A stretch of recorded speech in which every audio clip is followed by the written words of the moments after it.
नमस्कार, मैं जितेंद्र चतुर्वेदी। नीतीश कुमार के ऑपरेशन यू में तो अब जान बची नहीं है। हाँ, घमासान अलग शुरू हो गया है।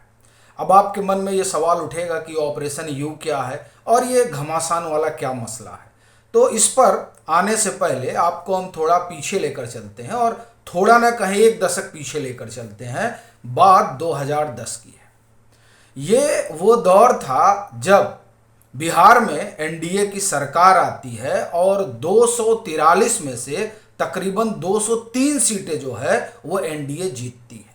और तब कहा जाता है कि नीतीश कुमार के मन में ये लड्डू फूटता है कि 2014 का जो चुनाव होगा उसमें एनडीए की तरफ से वो पीएम चेहरा बन सकते हैं। लेकिन इसी बीच 2013 में नरेंद्र मोदी को भाजपा अपना पीएम कैंडिडेट घोषित कर देती है और उसके बाद तो उलटफेर का दौर शुरू हो जाता है। नीतीश कुमार इधर से उधर चले जाते हैं, वहाँ कुछ रोज बिताते हैं और फिर उनको पता चलता है कि नहीं, कांग्रेस तो हमारे लिए तैयार होने से रही। और 2017 आते आते प्रेसिडेंट का चुनाव के करीब पहुँचते पहुँचते वो तय कर लेते हैं कि अब हमें महागठबंधन की बजाय एनडीए में आना है और फिर वो एनडीए के साथ अपना सफर आगे बढ़ाते हैं। इसी दरमियान एक पड़ाव और आता है जब उनको लगता है कि वो जो ख्वाहिश उन्होंने 2010 की बिहार जीत के बाद पाल रखी थी उसे अब पूरा किया जा सकता है। तो उसे वो जो उनकी अपनी महत्वाकांक्षा रही मूर्त रूप देने के लिए वो एक बार फिर महागठबंधन में चले जाते हैं। अब यहां से आगे की कहानी शुरू होती है। यहां आने के बाद वो पहले तो दिल्ली की दौड़ लगाते हैं, तमाम लोगों को जुटाते हैं, मनाते हैं और कोशिश करते हैं कि किसी तरह उनके लिए कोई हामी भर दे। ये दौर चल पड़ता है। इसी दरमियान एक खबर चलती है, वो ये कि राजद और जदयू का विलय होने जा रहा है। ये खबर जंगल में आग की तरह फैलती है और फिर पहला घमासान जदयू के भीतर शुरू होता है। और उस घमासान की जब पटकथा शुरू होती है तो उसमें उपेंद्र कुशवाहा एक अलग दल बना लेते हैं, यानी कुर्मी और कोयरी समीकरण में कोयरी टूट जाता है। और उसके बाद आप देखें कि जो सिलसिला शुरू हुआ है, औसतन बताया जा रहा है कि 15 से 20 दिन में एक जदयू का नेता पार्टी छोड़ रहा है। पहली चीज तो जो एक समीकरण बनाया था नीतीश कुमार ने 1990 के दशक में लालू प्रसाद यादव से अलग होकर जॉर्ज फर्नांडिस की अगुवाई में, वो समीकरण अब बिखर रहा है। एक दूसरा, उनका अपना जो आप ये कहें कि पार्टी को लेकर जो उनका अपना जनाधार है वह भी बिखर रहा है। पार्टी लोग छोड़कर जा रहे हैं और जो महागठबंधन है उस महागठबंधन के भीतर भी रसाकसी जगजाहिर रही है। अब एक बार फिर से तेजस्वी यादव को मुख्यमंत्री बनाने की बात चल पड़ी है। ये तमाम चीजें घट रही हैं। इसी दरमियान एक आयोजन होता है, उसकी रूपरेखा तैयार की जाती है, नहीं कहेंगे कि होता है, उसकी रूपरेखा तैयार की जाती है कि पटना में जुटेंगे 12 जून को। कहा जा रहा है कि वो जो जुटान होगा उसमें विपक्ष एकजुट होगा। क्या वाकई में ऐसा होगा? और दरअसल यहीं से उस ऑपरेशन यू की कहानी शुरू होती है। ये जो ऑपरेशन यूनाइटेड है नीतीश कुमार का, जिसके लिए वो पिछले 1 साल से लगे हुए हैं, पूरी मेहनत मशक्कत कर रहे थे और काफी मान मनोबल के बाद कांग्रेस को लगा कि अब तो राहुल गांधी की सदस्यता भी चली गई है, तो नीतीश कुमार को आगे करके किसी तरह से सबको जुटा लिया जाए। और नीतीश कुमार को लगा कि राहुल की सदस्यता चली गई है और पहले जो कमिटमेंट हुआ था जब ये महागठबंधन बना था तो चेहरा बनने वाली उनकी बात थी, तो उनको लगा कि अब यही सही मौका है जब अपना चेहरा आगे बढ़ा दिया जाए। अब वो चेहरा आगे बढ़ाने चले और लोगों से मेल जोल करने निकले। उस क्रम में वो अरविंद केजरीवाल से मिलते हैं, ममता बनर्जी से मिलते हैं, नवीन पटनायक से मिलते हैं, अखिलेश यादव से आकर मिलते हैं। और इस मुलाकात के बाद कर्नाटक में एक जलसा होता है और वो जलसा दरअसल जो कांग्रेस वहां जीतती है उस शपथ ग्रहण समारोह का होता है, लेकिन उसे शक्ति प्रदर्शन के रूप में रखा जाता है।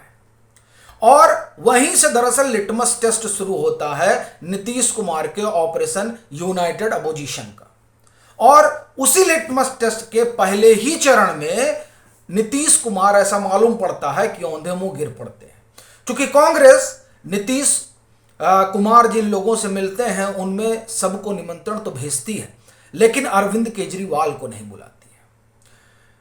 अखिलेश यादव आते ही नहीं है, ममता बनर्जी आती ही नहीं है, वो अपने प्रतिनिधि को भेजती है, नवीन पटनायक की मौजूदगी ही नहीं रहती है। और इधर वाईएसआर कांग्रेस,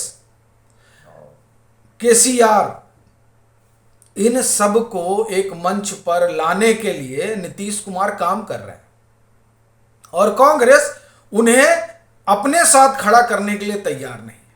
तो ये हाल हो गया ऑपरेशन यूनाइटेड का, जिसे वो आगे बढ़ा रहे हैं।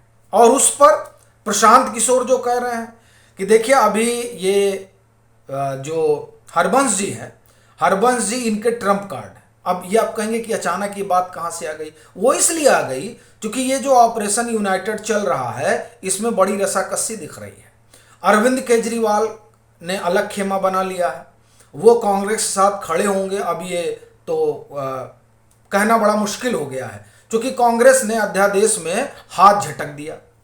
ममता बनर्जी, अभी आप देखिए कि कांग्रेस के एक जो विधायक थे वो चले गए टीएमसी में, सो ये लोग ममता बनर्जी के ऊपर फट पड़े अधीर रंजन चौधरी।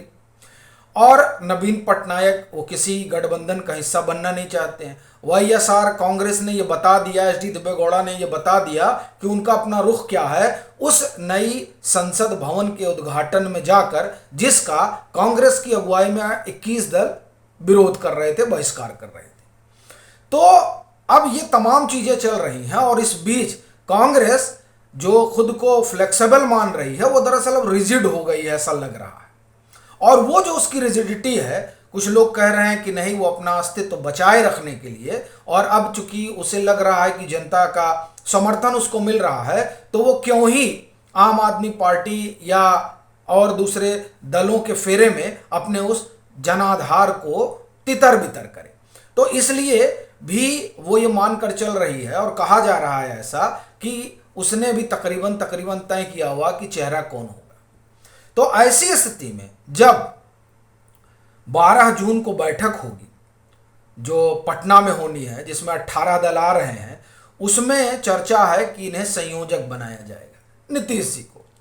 लेकिन अब बड़ी चीज यह है कि जिस विपक्ष को वो एकजुट करने की बात कर रहे हैं वो तो टूटा फूटा विपक्ष है एक, और दूसरा वहां जो पटना में ये जो सभा बुलाई गई उसमें कहा जा रहा है कि ममता बनर्जी चाहती थी कि वहां हो, और जब वहां होगा तो दरअसल उसकी मेजबानी जो करेगा वो होगा वहां का महागठबंधन और बिहार के मुखिया यानी मुख्यमंत्री नीतीश कुमार।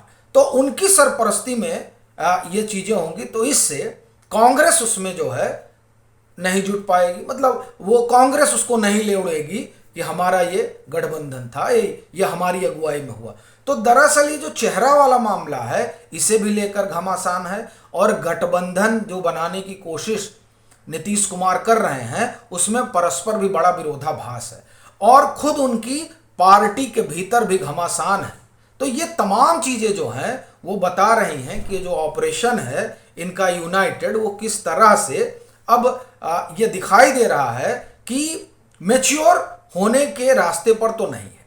अब इस परिस्थिति में हरबंस जी क्या इनके लिए फिर एक सेफ एग्जिट वाला मसला बना पाएंगे, और क्या इसीलिए तमाम चीजों के होने के बाद भी वो फिलहाल पार्टी से राज्यसभा हैं भी और डिप्टी चेयरमैन तो है ही हैं।